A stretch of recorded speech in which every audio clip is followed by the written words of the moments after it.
আজকের রেসিপি ডিম ছাড়া মালাই কেক। এই কেকটা তৈরি করেছি আমি চুলায় প্যানে। যে কেউ এই কেকটা বানিয়ে নিতে পারবেন। যাদের কাছে ডিমের ফ্লেভারটা পছন্দ না তারা চাইলে এই মালাই কেকটা তৈরি করতে পারেন। খুবই সহজে শেয়ার করেছি, আশা করছি ভালো লাগবে। কেক তৈরির জন্য কোনো রকম ঝামেলাই করতে হবে না। তারপর এখানে একটা বাটি নিয়েছি, 1/4 কাপ নিয়ে নিয়েছি পাউডার সুগার, এর পরিবর্তে চিনি নেওয়া যাবে। আর 1/4 কাপ দিয়ে দিচ্ছি তেল, 1/2 কাপ দিয়ে দিচ্ছি ময়দা, আর 1/4 কাপ দিয়ে দিচ্ছি লিকুইড মিল্ক, 1/2 চা চামচ বেকিং পাউডার, 1/4 চা চামচ লবণ, আর 1/4 চা চামচ ভ্যানিলা এসেন্স। তারপর সবগুলো উপকরণ একসাথে করে মিশিয়ে নিতে হবে। আমাদের এই কেকে আর কোনো রকম মিশ্রণের দরকার হবে না।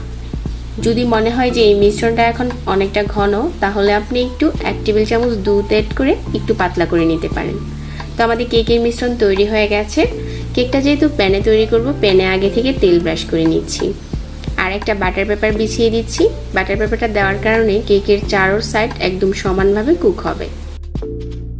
খুব ভালো করে তেলটা ব্রাশ করে নিয়েছি আর কেকের মিশ্রণটা ঢেলে দিচ্ছি।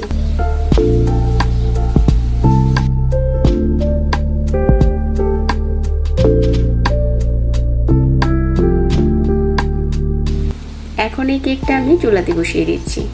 কেকের মিশ্রণটা প্যানে দেওয়ার পর আমি চুলাতে বসিয়ে দিলাম আর নিচে একটা তাওয়া দিয়েছি। ঢাকনা দিয়ে ঢেকে দিচ্ছি। চুলার আঁচটাকেও একটু দেখিয়ে নিচ্ছি। অনেকেই প্যানে কেক তৈরি করতে গেলে পুড়ে ফেলে, তারা চাইলে এভাবে করে তাওয়া দিয়ে তারপর প্যানটা বসিয়ে দেবেন। এভাবে করে 20 মিনিট রেখে দিয়েছি আর আমাদের কেকটা এখন তৈরি হয়ে গেছে। একটা শাঁসলিক দিয়ে চেক করে নিচ্ছি ভিতর থেকে কুক হয়েছে কিনা। তো কেকটা যখন কিছুটা ঠান্ডা হয়ে গেছে তারপর আমি কেকটা ঢেলে শেয়ার করছি। খুবই সফট হবে এই কেকটাও। তো কেকটা এখন আবারও প্যানে বসিয়ে দিচ্ছি আর একটা কাঁটা চামচ দিয়ে খুব ভালো করে কেচে নিচ্ছি, যাতে ভিতরে খুব ভালো করে মালাইটা প্রবেশ করে। আর আজকে আমি 2 কাপ লিকুইড মিল্ক জাল করে ঘন করে মালাই তৈরি করে নিয়েছি আর সাথে 2 টেবিল চামচ চিনি দিয়েছিলাম। তো আমাদের মালাই তৈরি হয়ে গেছে। এখন উপর থেকে এই মালাইটা ঢেলে দিচ্ছি আর কিছুটা বাদাম কুচি ছড়িয়ে দিচ্ছি। কয়েকটা কিশমিশও দিয়ে দিচ্ছি, এটা অপশনাল, চাইলে দিতে পারেন আবার চাইলে বাদও দিতে পারেন।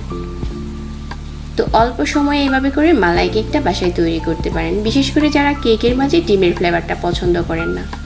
তো আশা করছি আজকে মালাই কেকের রেসিপি ভালো লেগেছে সবার কাছে।